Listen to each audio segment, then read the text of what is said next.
Wassalamualaikum warahmatullahi wabarakatuh.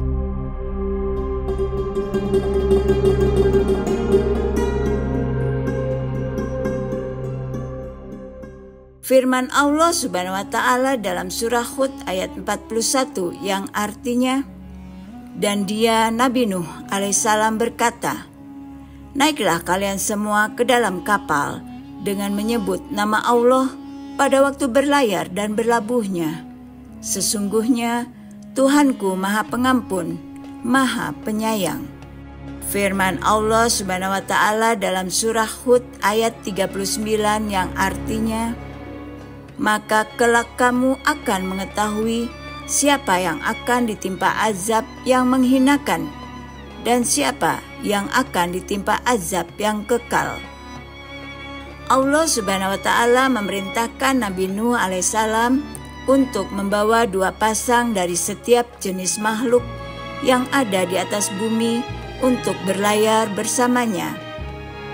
Selain itu, Nabi Nuh alaihissalam juga membawa benih tumbuh-tumbuhan. Hal ini supaya kelak jenis hewan dan tumbuhan tersebut tetap bisa berkembang biak. Tidak lama, hujan pun mulai turun dan bertahan selama 40 hari 40 malam, sehingga seluruh kota dan desa tenggelam ke dasar air. Mereka yang menolak untuk beriman kepada Allah Subhanahu wa Ta'ala pun meninggal tersapu banjir yang maha dahsyat. Termasuk di antara kaum Bani Rasib yang tersapu banjir, ada salah satu anak Nabi Nuh yang bernama Kan'an. Firman Allah dalam surah Hud ayat 42 yang artinya, dan kapal itu berlayar membawa mereka ke dalam gelombang laksana gunung-gunung. Dan Nuh memanggil anaknya. Ketika dia, anak itu berada di tempat yang jauh terpencil. Wahai anakku, naiklah ke kapal bersama kami, dan janganlah engkau bersama orang-orang kafir. Kan'an merupakan putra yang zalim dan durhaka karena ia membenci ayahnya sendiri. Ketika banjir mulai datang, Nabi Nuh sebenarnya berusaha memberinya kesempatan dengan memintanya ia ikut naik ke perahu. Namun Kan'an menolak dan tetap pada pendiriannya untuk tidak beriman kepada Allah Subhanahu wa Ta'ala. Firman Allah dalam surah Hud ayat 43 yang artinya, dia anaknya menjawab, aku akan mencari perlindungan ke gunung yang dapat menghindarkan aku dari air bah. Nuh berkata, tidak ada yang melindungi dari siksaan Allah pada hari ini selain Allah yang Maha Penyayang. Dan gelombang menjadi penghalang antara keduanya. Maka dia, anak itu, termasuk orang yang ditenggelamkan. Nabi Nuh sangat bersedih dan menyesali kematian anaknya yang tragis. Beliau menyesal mengapa Kan'an tidak mengikuti ajakannya. Nuh bertanya-tanya, mengapa Allah Subhanahu wa Ta'ala tidak menyelamatkan anaknya? Padahal Nuh melihat selama ini Kan'an tidak tampak membantah ucapannya. Firman Allah dalam surah Hud ayat 45 yang artinya, dan Nuh memohon kepada Tuhannya sambil berkata, ya Tuhanku, sesungguhnya anakku adalah termasuk keluargaku, dan janjimu itu pasti benar. Engkau adalah hakim yang paling adil. Nabi Nuh tidak menyadari kalau selama ini Kan'an menyembunyikan kekafirannya.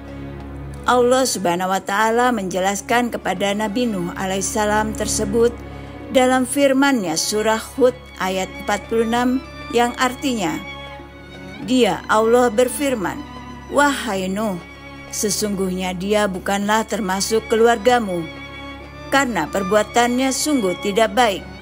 Sebab itu jangan engkau memohon kepadaku sesuatu yang tidak engkau ketahui hakikatnya. Aku menasihatimu agar engkau tidak termasuk orang yang bodoh. Nabi Nuh pun tersadar dan memohon ampun kepada Allah Subhanahu wa taala atas kehilafannya.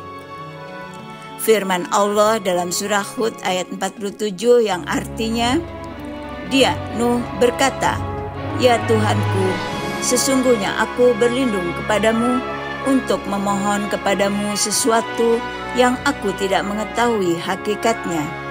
Kalau engkau tidak mengampuniku dan tidak menaruh belas kasihan kepadaku, niscaya aku termasuk orang yang rugi." Assalamualaikum warahmatullahi wabarakatuh. Allah Maha Segalanya. Kita dapat melihat dan mengetahuinya dari semua yang diciptakannya. Allah Subhanahu wa taala bertanggung jawab atas segala firman-Nya dan juga janjinya.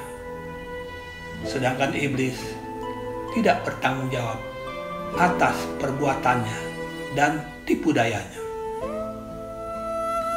Janganlah kita menunda untuk melakukan suatu kebaikan. Insya Allah, Allah akan mencatat sebagai amal kebaikan dengan ridhonya. Sebagai utusan Allah Subhanahu wa taala, Nabi Nuh alaihissalam melakukan apa yang Allah perintahkan pada bahtera yang dibuatnya untuk membawa berbagai jenis hewan-hewan dengan pasangannya. Selama pelayaran yang cukup lama, bahtera Nabi Nuh alaihissalam dipenuhi dengan kotoran-kotoran hewan yang aromanya menjadi masalah bagi pengikut Nabi Nuh alaihissalam dalam bahtera itu. Perintah Allah melalui malaikat Jibril kepada Nabi Nuh alaihissalam untuk mengusap kening pada hewan gajah. Maka jadilah sepasang hewan babi yang kemudian memakan kotoran-kotoran hewan yang ada dalam bahtera Nabi Nuh alaihissalam. Inilah asal mula kenapa babi haram untuk dimakan. Untuk yang kedua kalinya, Nabi Nuh alaihissalam mengusap bagian tubuh hewan babi. Maka jadilah sepasang hewan tikus.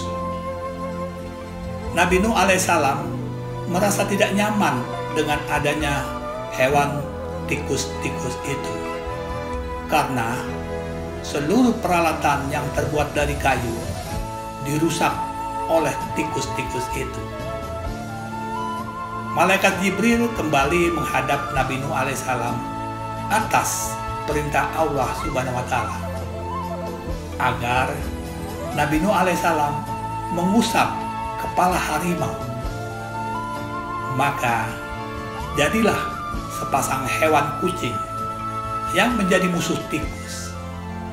Sungguh, kuasa Allah sangat luar biasa.